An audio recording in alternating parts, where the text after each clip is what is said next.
Siema, witam w kolejnym filmiku, w którym będziemy tym razem otwierać Xboxa 360 oraz zasilacz do niego. Będziemy wymieniać pastę termoprzewodzącą w Xboxie i będziemy czyścić wszystko. Ściągamy najpierw z boku tą krateczkę, wystarczy podważyć cienkim śrubokrętem. Z drugiej strony najpierw wyciągamy dysk, to wystarczy palcem podważyć. Wyciągamy palcami dysk twardy. Drugą połowę tej krateczki ściągamy również cienkim śrubokrętem, następnie również śrubokrętem tą taką płytkę plastikową i teraz podważamy, tam takie skobelki są w środku, trzeba je podważyć, wystarczy i one same wyskakują i ściągamy tą srebrną taką obwolutę i tak samo z drugiej strony też wsadzamy w rowki, wyszukujemy tych takich zaczepów, odchylamy je i wszystko nam ładnie schodzi. Teraz bierzemy śrubokręt Torx 10, odkręcamy tutaj taką małą płyteczkę, która jest tutaj przykręcona na jednej śrubce Torx 10. Teraz musimy z boku, takie zaczepy są po obu stronach, od środka, trzeba je podważyć i następnie delikatnie od tyłu, tak jak widzicie tu gdzie ja. I to wszystko nam wyskoczy z zaczepów i wtedy już zdejmujemy jedną stronę. I kładziemy teraz na płasko konsolę. Tylko najpierw przedni panel trzeba zdjąć, czyli tutaj wypinamy tą tasiemkę niebieską, pamiętajcie, żeby jej nie urwać delikatnie. I teraz jeszcze dwie śrubeczki tutaj na tej zielonej płytce odkręcamy. Dwie małe czarne śrubki, one mogą dość mocno być przykręcone, trzeba użyć trochę siły. Wyciągamy tą płytkę, ona jest też na jakimś takim gnieździe, fajnie zamocowana. Bardzo przemyślane to jest, nie zgubcie śrubek. Teraz podważamy, tutaj wychodzi nam ta czarna płytka. No i teraz wykręcamy 4 długie śruby, znaczy 5 długich śrub tutaj z tej obudowy. Łatwo je rozpoznać, ponieważ mają czarne łebki. 4 wykręcone, 5 jest na środku obudowy pod plombą. Trzeba odkleić plombę i wtedy wykręcamy 5 śrubkę. Teraz możemy odwrócić, zdjąć obudowę oraz tą srebrną, metalową obudowę.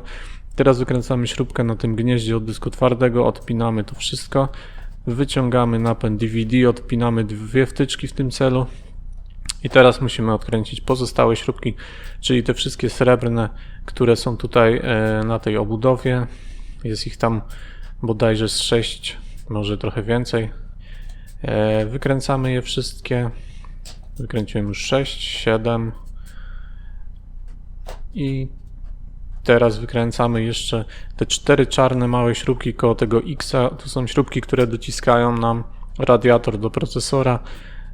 One są bardzo małe, trzeba użyć mniejszego śrubokręta. I jeszcze jedna śrubka z boku obudowy, tak jak widzicie, również taka sama srebrna jak pozostałe. I teraz wyciągamy tą kieszeń na dysk twardy. Wyciągamy również z boku tą taką listwę srebrną i teraz możemy odczepić wiatrak, który jest na 2 śrubkach przykręcony do radiatora.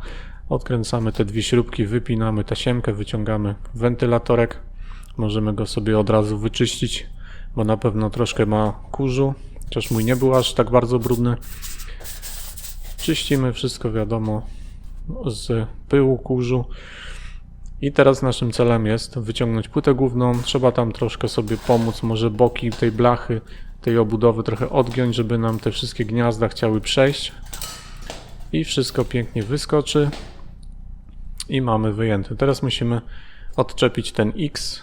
Trzeba do tego użyć jakiś szczypiec albo coś, bo musimy trochę odgiąć tą blaszkę, żeby ona zeskoczyła nam z bolca. Jak z jednego zeskoczy, to reszta z automatu zejdzie.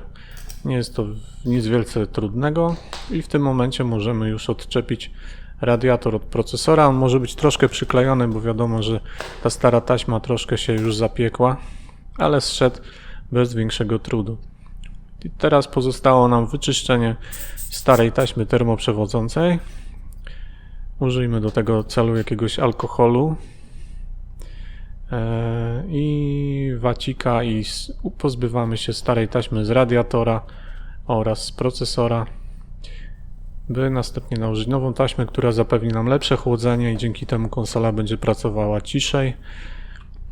Także wszystko mam już przygotowe do działania. Bierzemy tą pastę, ja używam pasty MX5 Robię sobie taki krzyżyk, następnie szpatułką wszystko sobie równomiernie rozprowadzam po całym procesorze, żeby był równomiernie pokryty pastą. Staram się oczywiście nie przesadzić z grubością warstwy, żeby tam się nie rozlało na boki za bardzo. Poprawki jeszcze brzegów, dobra, wszystko jest git. Teraz nakładam z powrotem radiator i mogę już zakładać z powrotem tego X-a. Założenie go jest trochę trudniejsze, można podłożyć pod radiator coś, żeby nam się to nie ruszało. Musimy użyć szczypiec i po kolei nakładać jedno za drugim. Ostatnie może być najtrudniej dociągnąć, ale nie powinno być z tym dużego problemu, więc jak użyjecie szczypiec i delikatnie wszystko zrobicie, to wszystko wam wskoczy. Jeżeli będzie za luźno, to musicie coś dogiąć, jeżeli za mocno wcześniej odgięliście. Wszystko jest gotowe, więc sadzamy z powrotem i będziemy teraz składać, czyli odwrotność tego, co robiliśmy do tej pory. Odwracamy i zaczynamy najpierw od przykręcenia tych 4 małych czarnych śrubek dookoła X-a, żeby przytrzymały nam radiator na miejscu, żeby tam nic się nie odkleiło. Więc przykręcamy najpierw te 4 śrubki. OK, teraz możemy przystąpić do montażu reszty, czyli wpinamy zasilanie od wentylatora, następnie przykręcamy go na powrót 2 śrubkami do radiatora.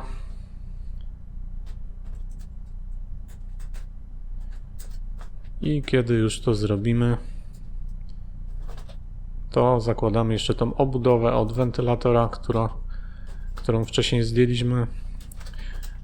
Tackę na dysk twardy, pamiętając, żeby te wszystkie wtyczki nam się pod nią nie schowały. Teraz DVD-ka przypinamy na 2 taśmy, na zasilającą białą kostkę i czerwoną SATA.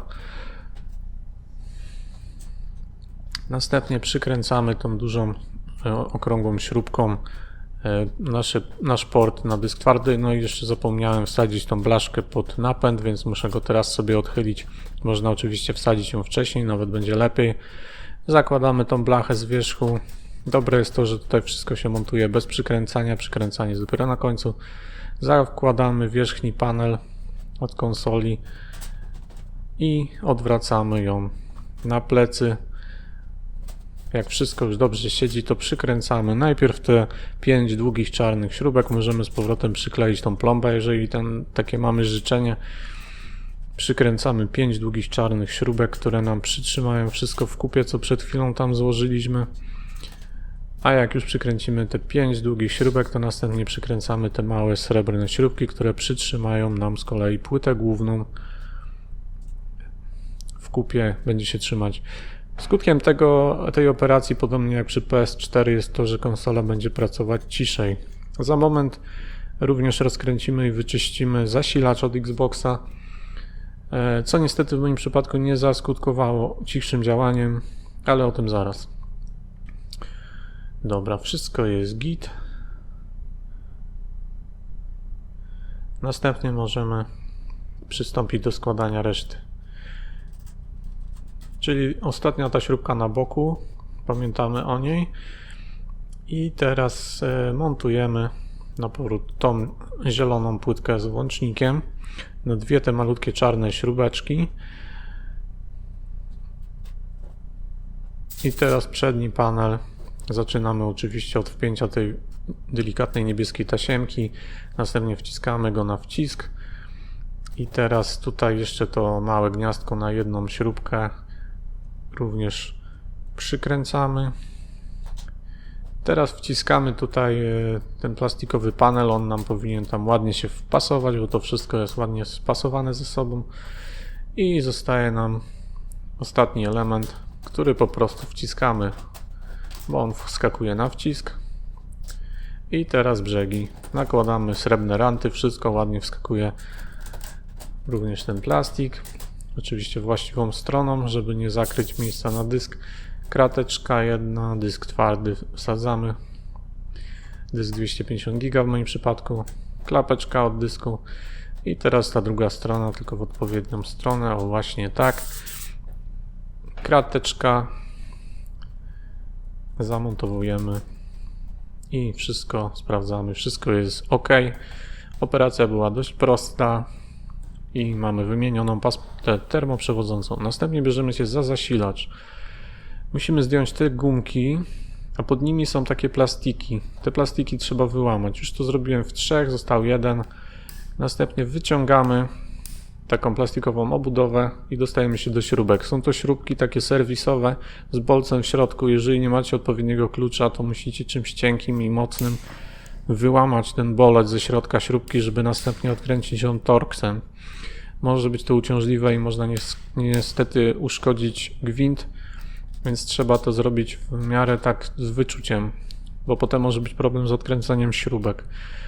Jak już to zrobicie, odkręcacie te 4 śrubki i otwieracie zasilacz. Tutaj jest kabelek zasilający od wiatraczka.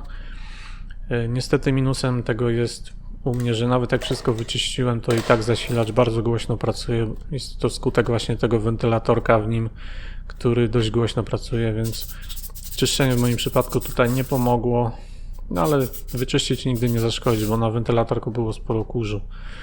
Więc tutaj czyścimy to tak pobieżnie, bo tam nie ma za bardzo co. Teraz odkręcamy tutaj takie 4 maleńkie śrubki gwiazdkowe i pod nimi właśnie będzie wentylatorek od zasilacza, który jest najgłośniejszym elementem w całym tym sprzęcie. Te takie otworki dobrze przedmuchać, bo to tamtędy właśnie wydobywa się powietrze z konsoli. Są one małe. Następnie rozkręcamy wentylatorek, żeby dostać się do środka. Kolejne 4 maleńkie śrubki. Czyścimy. No i wentylatorek jeszcze można dodatkowo rozebrać, zdjąć z niego klapeczkę, żeby dostać się do środka, do jego tego trybika. Można to jeszcze podczyścić, jest na nim trochę kurzu, przedmuchać porządnie.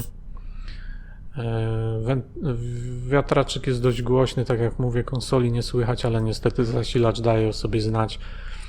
Także można się zastanowić, czy warto w ogóle go czyścić, czy nie.